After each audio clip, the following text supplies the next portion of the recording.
Right, so the little triad chords we were talking about, the Django chords, the jazzy.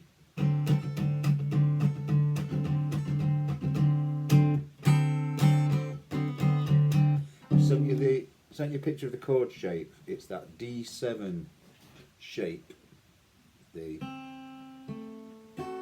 like a backwards D, but we're using it up on the thick strings. So if we have our index finger is going to dictate the root note. So if we play it on the 5th fret on the E string, that's A.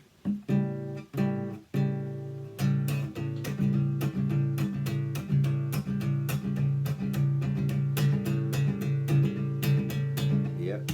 If we play it on the, move it down strings, play it on the A, D and G string, that's the D note, so that's a D7. These are all sevens.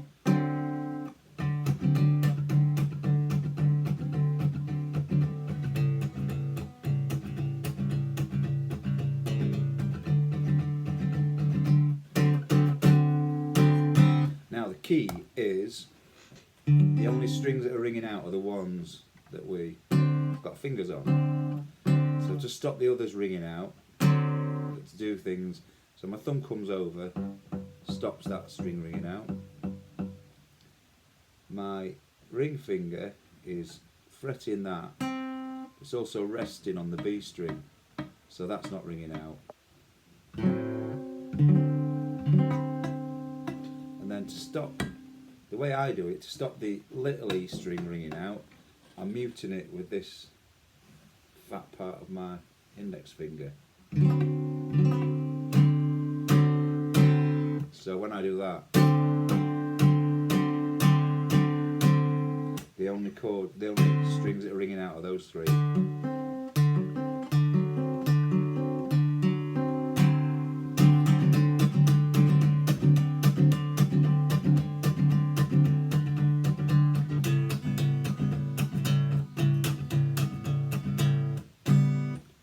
Slightly different when you're doing the one based on the thick E string, because you get the B string ringing out.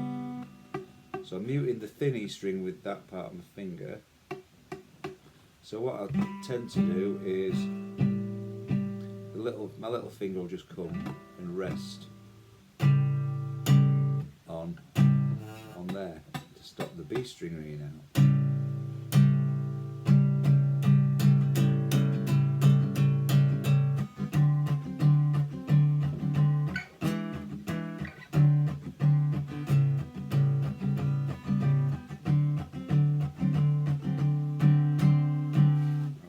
Now the little exercise I showed you, once you've got that, so you can play that with it, it's only there ringing out, you can then just relax these fingers so they're not fretting, so that mutes everything,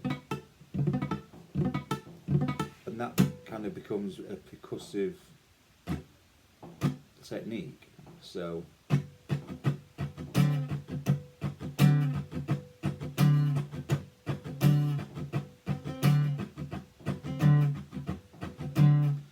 pushing down at certain points in your strumming pattern. So if you just do a simple strumming pattern like 1, 1 and 2 and 3 and 4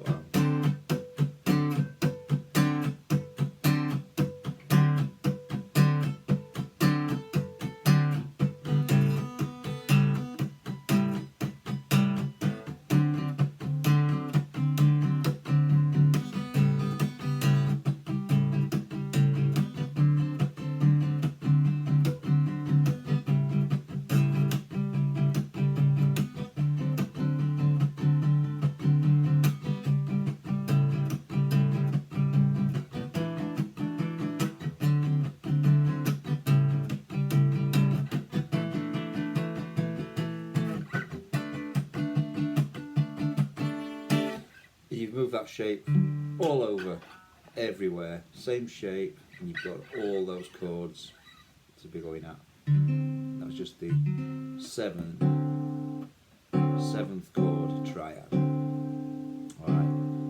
Hope that makes sense. It's tricky this, so don't be disheartened when you can't do it.